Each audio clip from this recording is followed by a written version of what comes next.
All right. Well, thank you for joining our podcast today. We've got Dr. Mark Brady on. He is the Deputy Chief Data Officer at KBR in their Test Resource Management Center.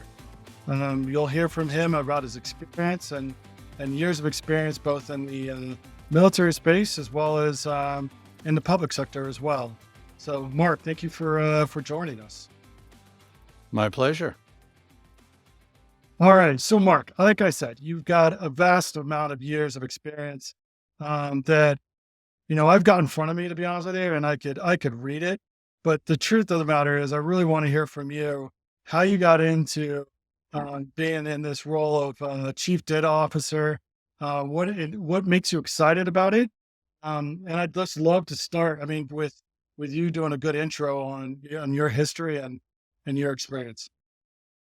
Well, I never set out to uh, be an expert in data management and data science. Really, my original interests were just in science and in artificial intelligence, especially.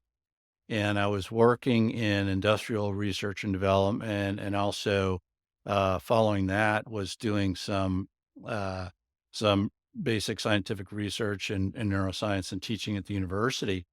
But then, it seemed after a while that the classical objectives in that environment of teaching and doing research were not really number one. Number one was getting government grants. So I thought maybe I should cut out the middleman and just go directly to work for the government, which I did. So at that time, I was teaching neuroscience and also statistics. So I took advantage of the statistics part of it and became a statistician analyst for National Marine Fisheries Service. Um, and so then I found that I had kind of a knack for that. It wasn't really my job, but I started re-engineering their data systems. And anybody who wants to get into data professionally, I'd really recommend they start off as an analyst, because as an analyst, on the one hand, you can see all of those parts of the system that work well or don't work very well, and then you have your customers on the other hand, and you can see what their requirements are. So it's a perfect place to start. And so, based on my work there, I was promoted to information architect for National Marine Fisheries Service. So I went down to Silver Spring and set up their data program and implemented it. Also, while I was doing that, the National Marine Fisheries Service is the primary O in NOAA. And I was engaged in helping from the ocean side the data management program for the larger NOAA organization. One of the things, one of the projects that I was involved in was something called the Big Data Partnership, where NOAA partnered up with all of the tech giants, and so it was one of my collaborators there was the chief data officer for NOAA, and he and the CIO for NOAA at that time, they were moving over for Department of Justice, and they encouraged me to go with them. So I went over to DOJ and basically repeated what had been done at National Marine Fisheries Service. Then I started opening for uh, Air Force Space Command to be their CDO. I thought, well, that'll be pretty cool, and maybe even more focused on national security, important mission than DOJ, which is a little bit political at times, as we all know. Um, so went over there, became their first CDO, and then in late 2019, the Space Force was set up, and and the Air Force Space Command was transitioned into U.S. Space Force, and I became their first CDO. Nice. And it's still, I gotta be honest, it still baffles me that we started the U.S. Space Force, right? I mean, it's conceptually just I don't know, it's an interesting thing to get your head around. And then you start thinking about it as the first CDO of the U.S. Space Force.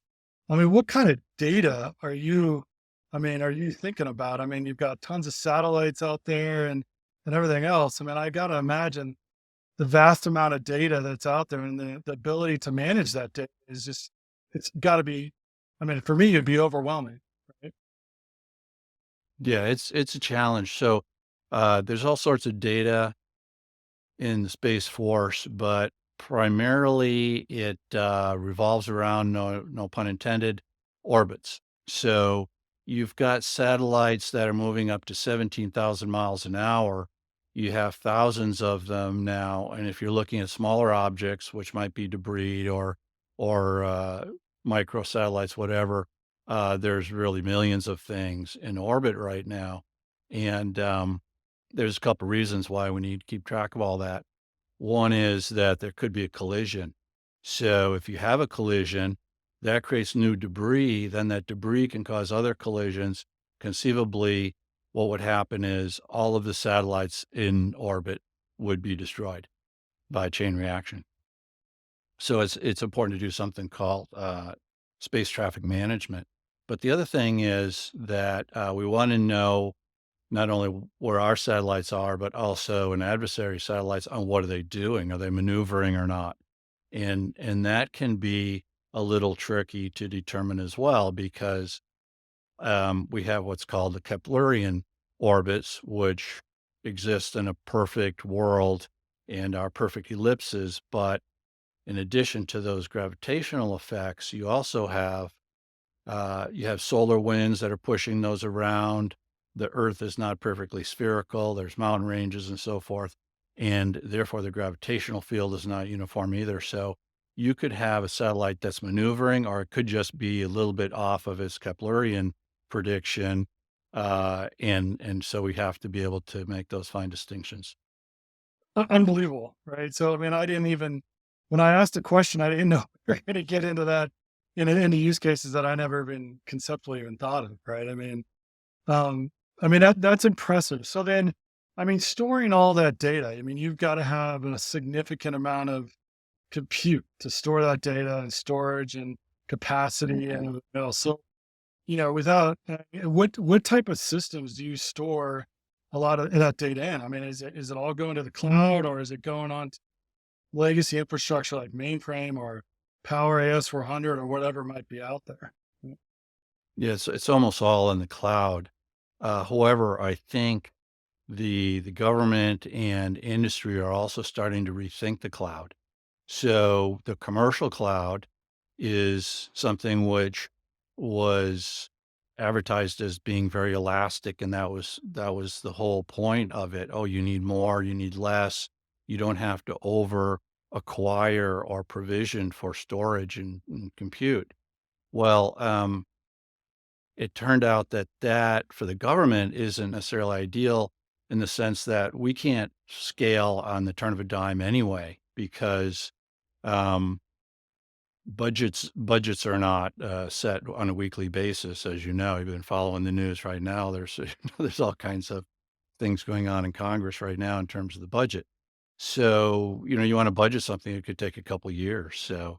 So that kind of flexibility doesn't really help us a whole lot. Uh, the other thing is the pricing models often are punitive in terms of egress of the data, and we want to have flexibility. We want to be able to have our data distributed in various places for various reasons. And if you take it out, you're going to pay every time you take it out. Could be paying for a query, you could be paying to move it, and so on. So I think you're going to start seeing a lot more on-prem going forward. No, and that's interesting, right? And if I start thinking about like the evolution of data, and I go back maybe 7 or 8 years, years ago, and I just remember data becoming this huge topic. And I think there's even a couple articles out there saying that, the next major commodity out there is it's not oil, right? It's data, right? I think it was like The Economist. I'm paraphrasing that headline, right? On how important it was. And then all of a sudden there's this rush to like data lakes, and everybody needed a data lake, and you had to get your data into one location, and everybody was racing to get their data to the cloud. And I still think there's a little bit about that today. But I have seen some recent articles, and I've gone to some conferences recently where that seems to be changing, right? And maybe it's best to kind of leave data where it is, but give a consistent experience into that data, catalog it, um, provide better governance around it, right? Those types of things. But I mean, I want to hear from you on, what are your thoughts, and maybe even share some of the evolution of when you were first took on as a CDO and what it means now, right? Compared to what it meant before and everything. Yeah, well, I think that the idea of having a centralized data store is actually a good idea. And the reason why is because when you have your data scattered all over the place, you want to apply governance to it, you want to find it, whatever, you're going to really struggle to do that. I think one reason why organizations in some cases have pulled away from centralized data storage is because of cultural change issues, really, more than anything else. So, knowing the technical side of data science is only one part of it. At least half of it, maybe more, is cultural change. And people are very reluctant to give up control of whatever they have control of now, based on the old perception that job security comes with control of that data. We need to really turn that around and make job security dependent on sharing the data. If you're not sharing the data that you are in charge of, well, maybe you shouldn't have a job. And so is that the transparency aspect of this, right? Being able to Yeah. provide Sure. access, okay, to consumers, right? So that's a big Yeah, and piece. there's a number of rationale or pretext for not sharing and being transparent. One is security, okay? And yes, you don't want to release that data to someone who's not authorized, but very often people who are authorized to see the data and need to see the data are prohibited from seeing it. And so we need to stop doing that because there's just as great a risk of data underutilization as there is in terms of exfiltration. So if you've got some really important data and you're not acting on it, I mean, you could end up experiencing some kind of disaster, either at the national security level or commercially or what have you. I mean, that makes sense, right? And so being able to provide transparency not to just people in your organization, but then to others outside your organization, but being able to only share what you're comfortable with them seeing, right? And everything as well, right? Yeah, and it shouldn't be based on familiarity. So what is more common is, hey, I went to lunch 8 times with this person. Now I trust them. I'm going to give them some data. It has to be on a more objective basis, right? Where, okay, the organization decides that this is a person that needs the data to support the mission, and therefore they're going to get it, not just that they're familiar with the person that happens to be in control of it at the moment. And also, culturally to go along with that, that has an even broader implication than just in the data domain, is understanding who your customers are, right? So every organization has these little compartments and there's a tendency that we just measure our performance within that compartment. But that isn't the way to measure it. Is how well are we serving our customers in the organization and outside the organization? Step one there, I would recommend for leaders and management, have everyone identify who their customers are. Yeah, absolutely. And then when we talk about this skill, right? The skill that's required. I mean, I gotta imagine that you're constantly training folks on, bringing new folks into your organization, and they got to get up to speed. But what we often see with such a huge focus, right? When I went to Amazon, I mean, there seemed like there were databases, new databases running on AWS, all over the place, right? And then new tools for managing that data metadata, governance, and everything else. How do you? I mean, I guess it's a two-part question. One, how do you pick the tools that you're going to use?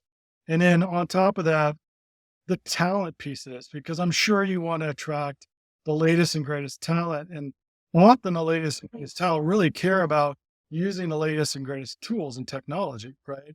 And so does that play into play into your decision making? Well, I'll start with the talent part. So Here's a bit of advice that's really gonna help folks that are trying to acquire talent in data. The number one mistake that I see that organizations make is they prioritize their subject matter. So if they're in finance, it's finance experience. If it's medical, it's healthcare experience and so forth. But guess what? That is the last thing that you should be asking about. The first thing that you should be asking about is analytical aptitude. So I can take someone with great analytical aptitude. They might have been a programmer, they might have been an analyst, they might have been a physicist, a mathematician, an engineer, and I can take that person, I can train them in next generation data management, and they will be superb. They'll be outpacing people who have subject matter expertise very quickly.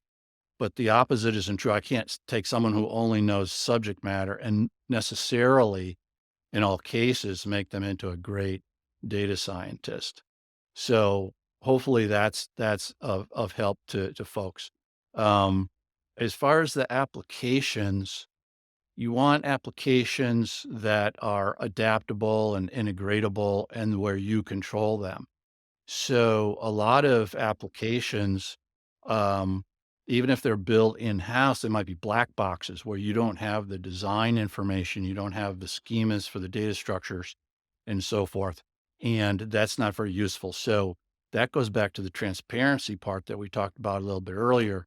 Um, you want to have applications that are really transparent. Now, some things are off the shelf, and of course, they have proprietary insides, and there's appropriate places for those.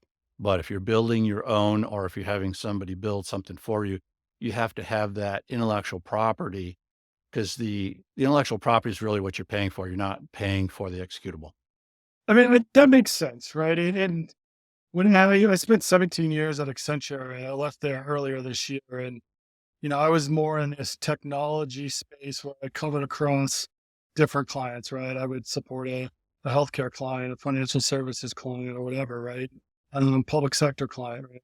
Um, and the architecture is the architecture. I mean, you have to understand the uniqueness of the client, their environment, what they're willing to do, what they're not willing to do, right? But being able to apply that architecture, and then in this case, right, the analytics around the data, but then partnering up, I'm guessing you partner up with a business expert, right, that understands that really, really well.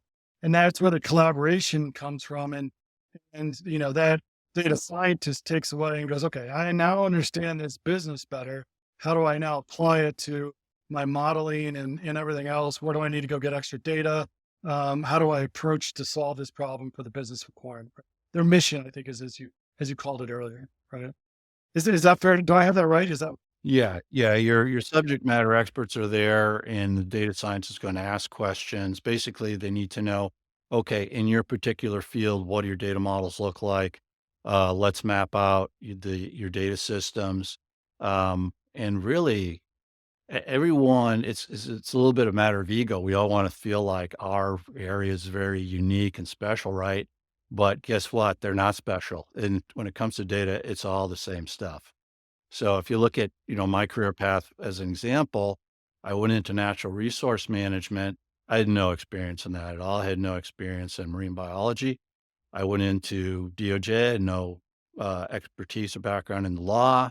Went into space. I had no background in space. It didn't make any difference whatsoever. I mean, that's a great analogy, right? I even think about that. I mean, you've been across industry or essentially cross industry within, government organizations for a period of time now, right?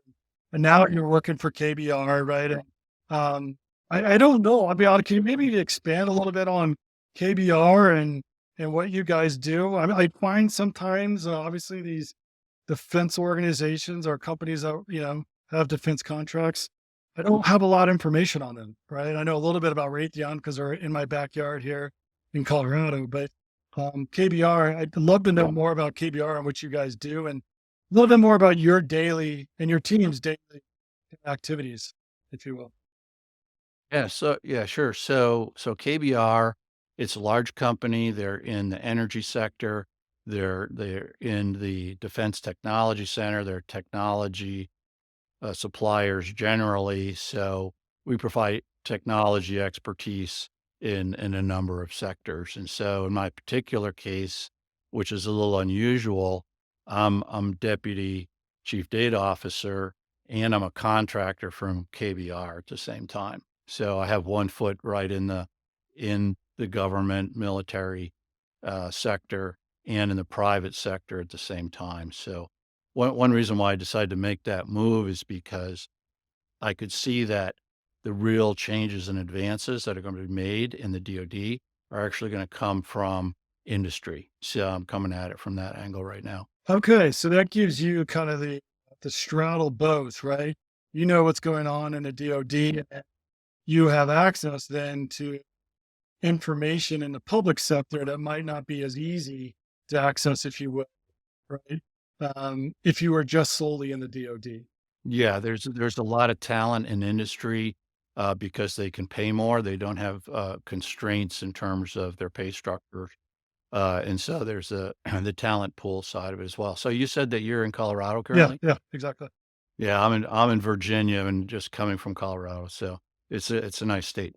Well, I feel like I would be doing somewhat a disservice if we didn't talk about generative AI, right? When we're talking about data, and or even a podcast at all, right? You got to talk about it. So, um, love to hear your thoughts on it.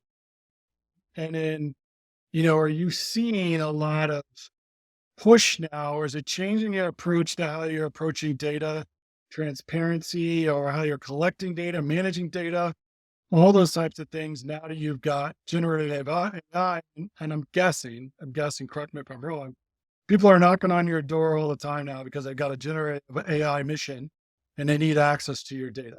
Yeah, so, I think a lot of people, including myself, were surprised at the recent leap forward because the field of AI has been sort of creeping along for quite a while, looking for that big breakthrough, and then, large language models came along, uh, and I should qualify that by saying if that's what they really are in their entirety, because Uh, much of it is proprietary, so we're not sure if there's other ingredients in the cake there. But, yeah, it's pretty amazing stuff, and so the jury is still out, I think, in terms of whether we're not at the point of, general artificial intelligence. So which I think relies largely on analogical reasoning. So the great flexibility that the human mind and to an extent other animals have is that they can learn in one area and then they can apply that knowledge in a completely other area. This is related to other things like associative memory and Hebbian learning. It's all about association. When a human learns something new, they don't take that in explicit verbatim form. What they do is they hang that on a framework of something they already know. This is the great power of the human mind. So I started doing some experiments with chat to see if it had the ability to carry out analogical reasoning. And surprisingly, I found that it does. So for some people, that might be a little bit scary or promising depending on how you look at it. But, yeah, so I think we are on the cusp of something. The other thing that's really gonna make things take off is when we start combining robotics with this kind of AI, because the missing piece in these large language models is they are getting their experience, the raw material for analogical reasoning secondhand through humans.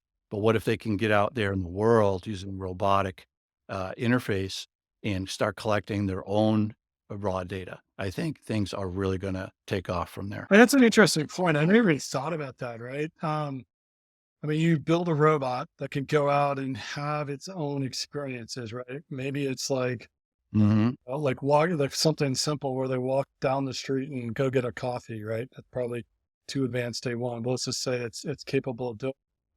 it's going to constantly learn about, the cars on the road, right? That it didn't know about, right? And, how to, it'll be trained probably to stop at a stop sign, maybe wait, right, for a car, but then the interaction with people and where to wait in line and how to wait in line, all that stuff so and when you say chat, you were talking about chat GPT. That's what you were playing around with, or Yeah, okay, cool. yeah, And yeah, ChatGPT, right. how did you do an experiment on that? You just asked it a series of questions to see if it could build on the conversation, or Well, I did a few experiments. So, relating to what you just talked about, where a robot goes out and conducts an errand, I I asked Chat how would, for instance, um, start out at home and then go to a drugstore and purchase some cough medicine, right? And that's not likely to be something which verbatim is just on the internet from which it gets its information, internet and books and so forth. But it knew. So I was surprised at all of the details that it had in terms of what it would do to execute that task, something that it would gain from actual experience. So that was really impressive. The big challenge of generalized intelligence is adaptability. So, say you are gonna go to the drugstore. Well, if that drugstore is closed or you haven't never been to the drugstore in the area before and you don't have GPS available, how are you gonna find it? What are you gonna do when you get in the store? Do you know how to cash out? Do you know how to drive a car? Who built the car? Who made the roads? There's a lot of intelligence that goes into this whole thing. And it knew. So in terms of analogical reasoning, I'll give you one example, uh, question that I gave it. I said, what is the connection between the mean value theorem in calculus and alcoholism? Like what kind of analogical connection is there between those? And I think most humans would probably fail that, but it came up with a very good answer. I would fail that for sure. And I'll bet nobody had mentioned this before on the network. So, Yeah, um, it came up with it pretty much on its own. that's funny. That's interesting. And humor is another one. Um, you ask it to explain, like, "Here's a joke. Why is it funny?" Okay, that's analogical reasoning too. I mean, because humor is, a reference to something else, right, that you're familiar with, and that's what makes it funny. So yeah, it's pretty impressive. Yeah, I mean, that is. And did ChatGPT actually know, like, what store to go to? Like, what was a close store? And you go up here to the right, and Well, I didn't mention yeah, I wasn't asking it for specific stores. I mean, that would be maybe easy for it if it could tap into a GPS database. yeah, But, it knew all of the little subtleties of, well, I would have to know this, and I would have to know this, and I'd have to know how to drive a car, and then when I got in the store, I would go down the aisles, and this is how I would check out, and everything that would happen at the cash register, and, it figured all that out. So I think if it had a robotic, um, instantiation and its its ability to drive a car was sufficient, I think it could have pulled it off. that's pretty impressive. Because if I asked my daughter to go get cough syrup, she'd probably just go to DoorDash and order it and not even leave the house.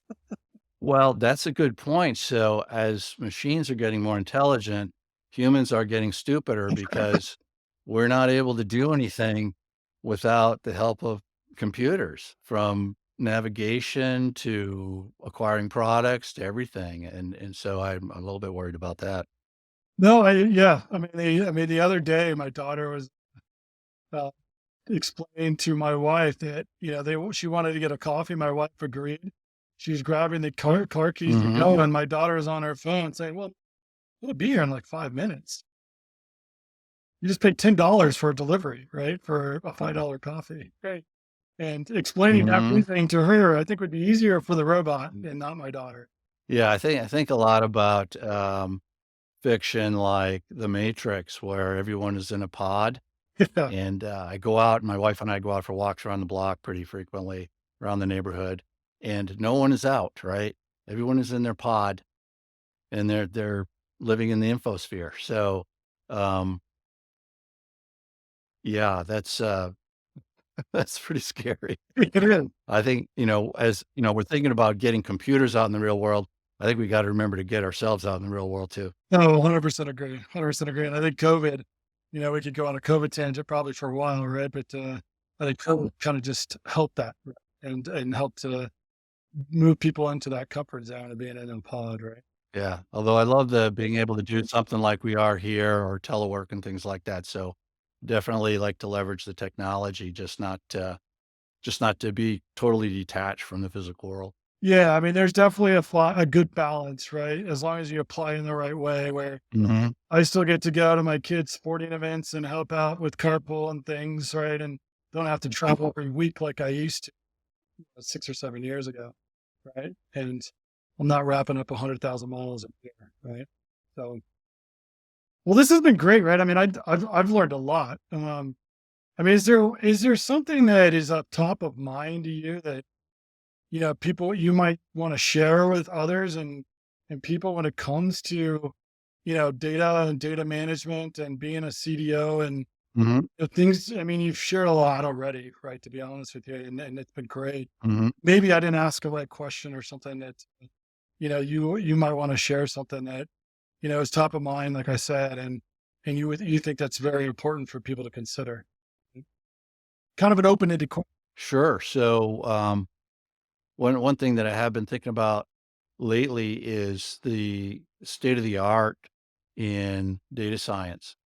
So, what most people don't realize, I think, is that we are somewhat on the cusp of it, not really in the thick of it yet. And by that, I mean, if you think back to the days when there was alchemy and we were just starting to do chemistry, that's kind of where we are in data management, data science right now. Most of what's being practiced is still alchemy. And there's a lot of models that are not accurate models. There's a lot of practices which go against best practices. There's a lot of misunderstanding of what different database types are and so forth. So, I think we're really gonna take off when people, get the hang of what I'm calling next generation data management.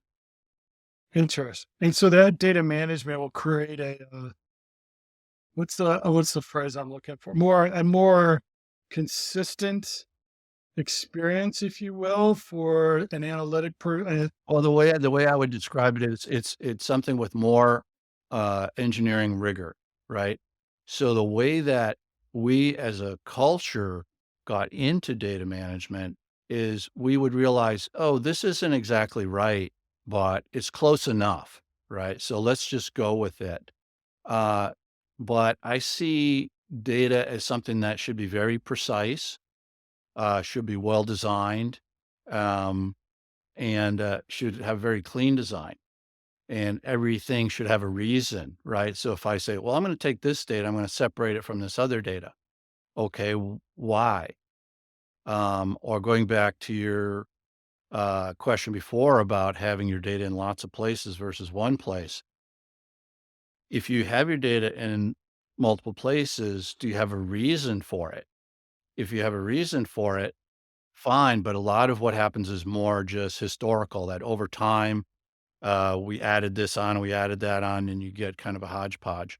And so I think reason is something that we need to have in everything that we do. The other thing that is not appreciated about data as opposed to other areas of technology, say compare it to something like networks. Okay. So if you were to talk about networks, network technology of 10 years ago, say, well, you would know right off the bat, that's something which is out of date, because it's hardware based. But Data science is different. It's more like a combination of technology and mathematics because it deals with information. So it's logic based, and certain aspects of it are never going to be old. They're going to, so it's like Pythagorean's theorem, right? That's not going to be outdated. So understanding what's old and what's new and what that means is important for people in data. And so it's not just the data you're talking about, right? I mean, there is going to be static data or data that's just so old, it probably doesn't serve a purpose anymore, right? It might be 30, 40 plus years. And it's just, well, I mean, even just for whatever reason, it's not, doesn't serve a purpose. But then I think what you're also saying is the governance of of some data has certain rules and boundaries around it. And those rules and boundaries for why it's located in this location and it's not as transparent to others, um, might not be relevant today, right? Or those rules might be outdated, and we should reconsider those rules and open it up more potentially to others to access that data. Do I have that right? Or Well, I mean, something a little bit different. I'm referring to the technology, right? So, for example, when you think about database types, if you were to ask someone, what's a more recent development? Is it a relational database or is it a graph database? They would say it's a graph database. In reality, the graph database predated the relational database, and the relational database was created to solve some issues with the graph database. So, um, and we tend to think of like, oh, well, this concept is old. Take something like the definition of a data system. That same definition is gonna hold 1,000 years from now. So, we have to realize, okay, what things are gonna change? What new techniques can we add? And what things are going to remain as the foundation of data science? okay, so all right, thank you. But I was talking about the specific data. I mean, data, you could have old data that's, you know, you still wanna keep or might be irrelevant, whatever, but I was talking more about the the the methodologies, the practices. Yeah, so yeah, no, thank you for correcting me on that, right? Because I definitely I don't think I had it right. Mhm. Well, thank you. So let me ask you kind of a follow-up question. So I work for VirtualZ, which is a mainframe software company, right? Um, and what we do is we provide real-time access to mainframe data, and we're heavily focused on flat files like vSAN, QSAN, and just or even just flat files in general, right? Um, and so one of the things that I've learned over time, right, is I grew up really focused on like Oracle, relational databases. Everything has to be normalized in a relational world. And then you get MongoDB, right? It's a NoSQL database, but to your point, like it almost looks like a file, acts like a file, right? It's row based if you want, right? It can be relational if you want as well.